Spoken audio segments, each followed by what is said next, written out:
Hey everyone, welcome to the Leader's Edge, your path to personal and leadership growth. I'm your host, Steve Steele, along my co-host and partner in leadership, Ernie DeCumos. And as certified speakers, coaches, and corporate facilitators, we're dedicated to bringing you powerful principles to fuel your leadership journey and personal growth. Now, whether you're an entrepreneur just starting out, or a new leader taking the reins, or a seasoned pro looking to refine your skills, this show is for you. We'll be diving deep into personal growth strategies to help you strengthen your mindset and leadership abilities. But before we jump in, a huge shout out to all of our amazing listeners. Thank you so much for your support and joining us each and every week. We wouldn't be here without you. Now, let's get down to business and help you unlock your full potential. Hey, partner, how are you doing today? I know you're a little under the weather.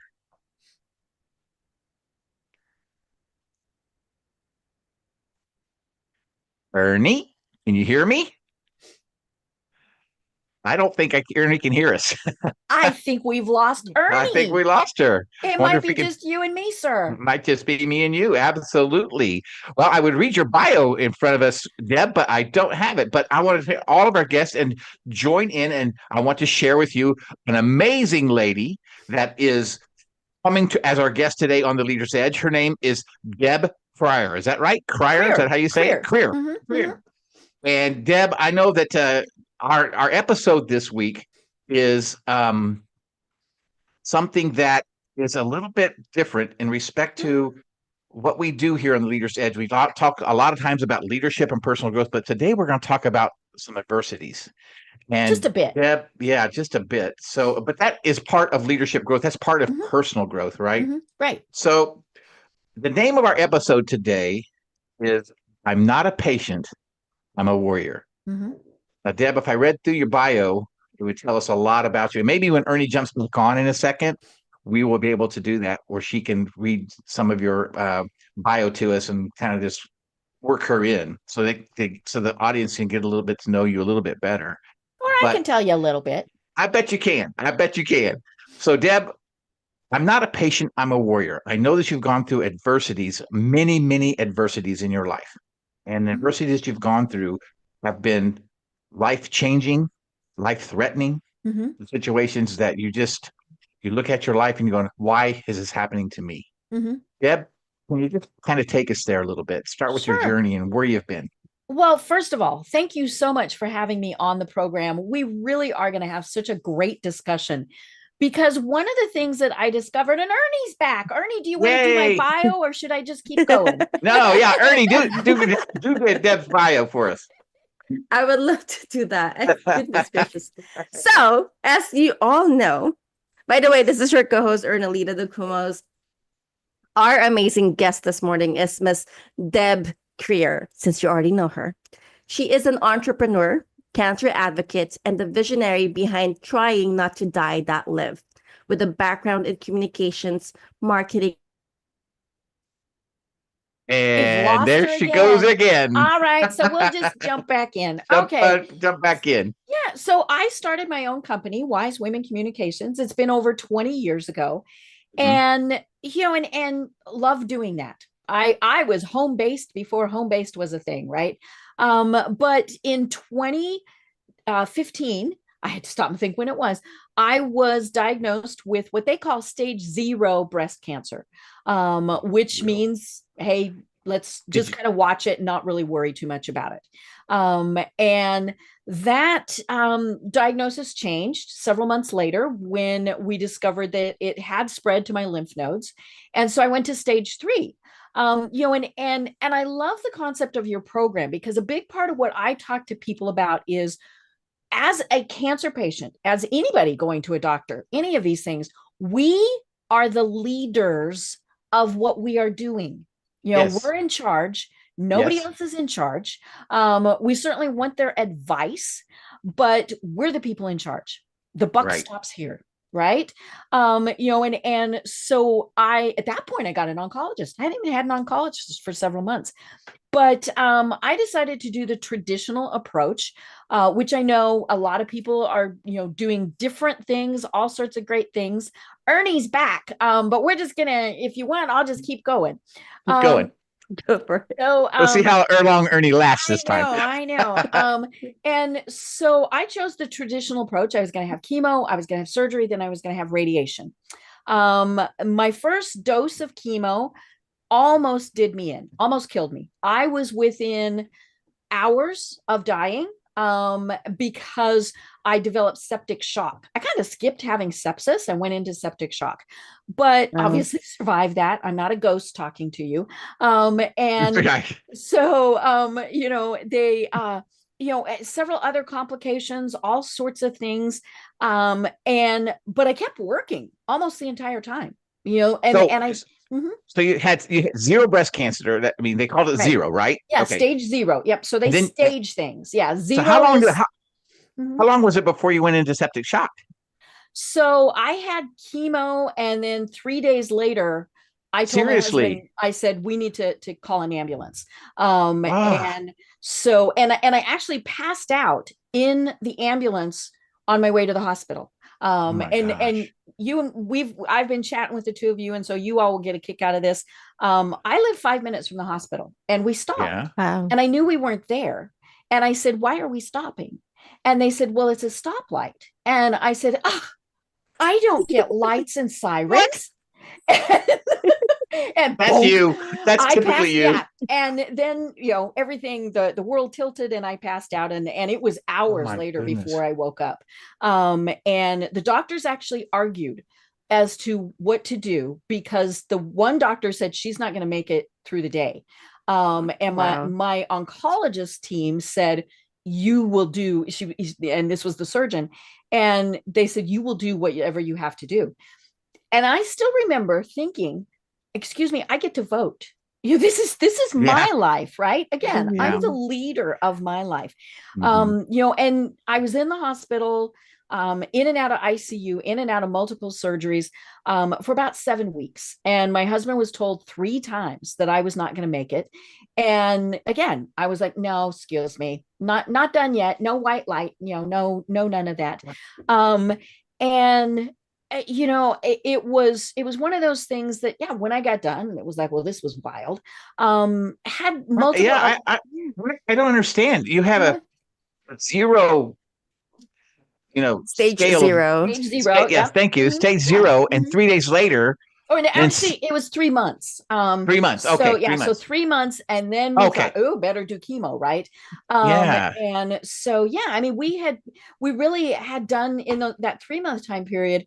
We had done the testing, and nothing was really popping up as being an issue. And it wasn't until we said, hey, we need to pull some lymph nodes, and the lymph nodes tested positive. And so that was the indicator that the cancer had spread. And so, so in amongst all of this, trying not to die, I did tell one of my doctors, hey, I got a rib that hurts. And so off I go for that was a really fun test with a drill.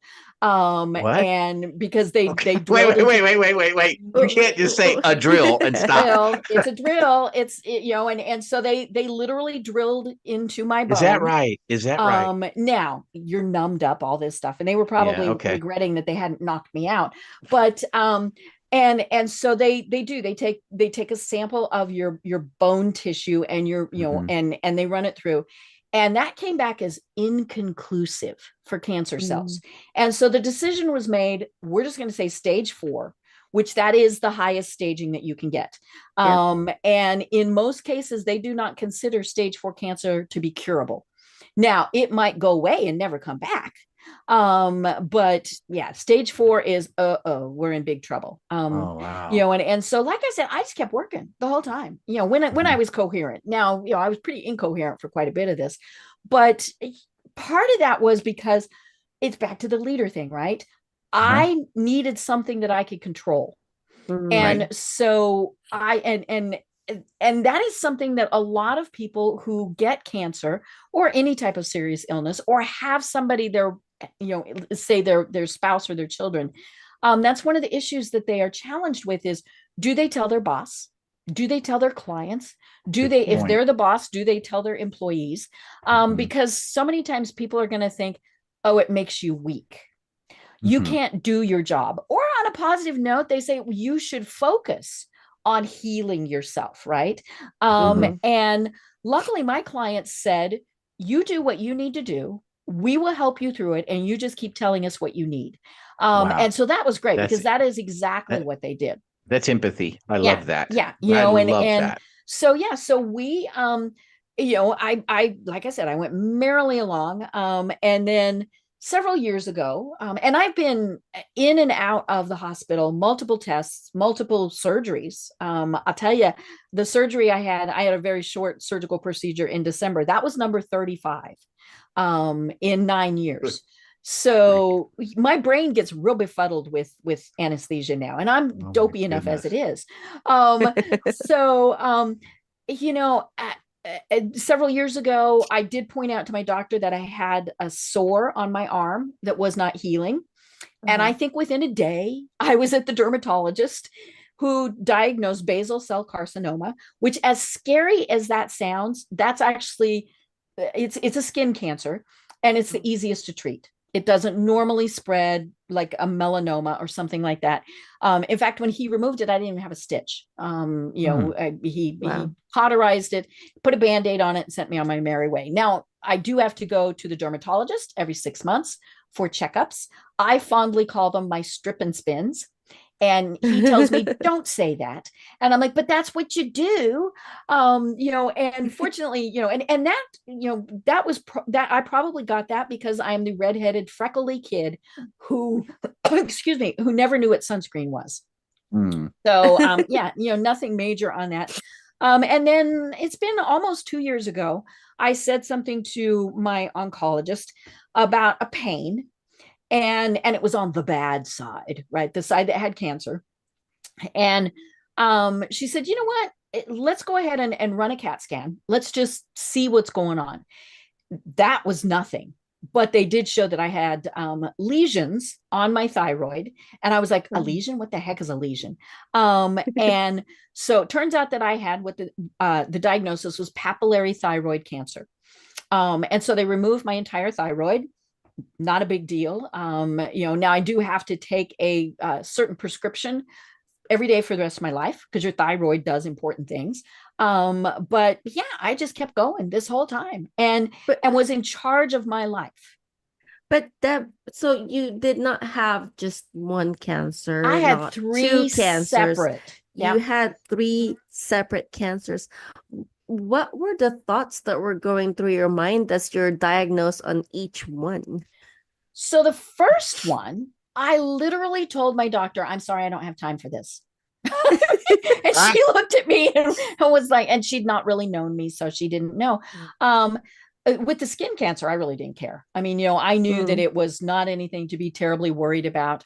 Obviously something just to watch. And anybody who, has freckles, things like that, should be watching things like that. And then, with the third one, when they called, and when your doctor calls, it's not good. And she told me, and I said, oh, bad words that I can't say on the air. And she laughed and said, that's why you'll be just fine. So each time it was, okay, this is the way it is. Now, what do we do? And today, are you still going through treatments on your diagnosis? I am. In fact, I had treatment earlier today. So yeah, I go in every 21 days and have a treatment, and we just continue as long as my body tolerates it. Deb, did you come to a point when you went through these particular cancers and did you ever ask the question, why does this keep happening to me? Oh yeah. And I think that's something every cancer patient or anybody who's diagnosed with something serious does. Why me? What did I do? And then we do the bargaining, right? I Right. will exercise and eat well every day for the rest of my life if you make this go away. We have Mhm. lots of conversations with God or whatever Mhm. it is. Um, Yeah. and but but yeah, I remember thinking, well, but I more than annoyed. I was annoyed. Yeah. It's taking time out of your life, for God's It sakes, you did. know, It did. It right? Yeah. interfered. Mhm. Wow. In those moments too. So you have gone through multiple infusions Mhm. and then now injections. Mhm. How hard was it for you when you're was it ever even hard for you while you're working and going through your treatments? Um, I lose a little bit of time Mm. because the treatments make me sleepy, some things like that. And so my clients just know, there's a couple of days where I might not respond quite as quickly. But again, they are absolutely wonderful people and always say, what do we need to do to help you? But it's real funny, especially in this day and age, hospitals and doctors' offices all have really good Wi-Fi. I sat in treatment today and worked. Ah, I mean, that's mhm. that's crazy. That is And crazy. just for our listeners' idea, how long does your treatment take, Deb? So now we have switched. Um, and I just get an injection. It takes me longer to drive there than to do anything else. And so I go in. They always do a lot of blood work because they need to make sure that you're healthy before they put these toxic chemicals in you, right? Mhm. Um, and plus, and really, they are making sure that everything is good. So that's why they do Yes. the blood work. Now that I have switched to an injection, it takes 5 minutes for them to give me the injection. It's a slow push into the top of my thigh, and then I'm done. Wow. And I go merrily along. And before, Wow. how long was it?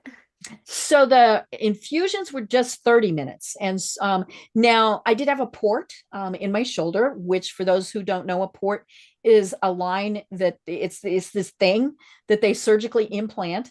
And then they can tap into it with an IV needle. And there is a line from it that goes straight into your heart. So they can draw blood, they can give you infusion treatments. And so when they would do the infusion treatments, because it was going straight into my heart as opposed to a vein in my arm and having to cycle through my body, it can go in much faster. And so my treatments were just 30 minutes. Gotcha. Wow, that's Yeah. amazing. And you have been diagnosed 3 cancers. I'm sure each treatment is different.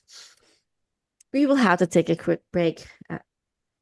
I was not here on the first part of the segment. Deb just shared her journey of being diagnosed with not just one, but 3 cancers. When we return, she will share her journey as an employee, as a business owner, and as an employer while having to deal with her cancer. We will be right back.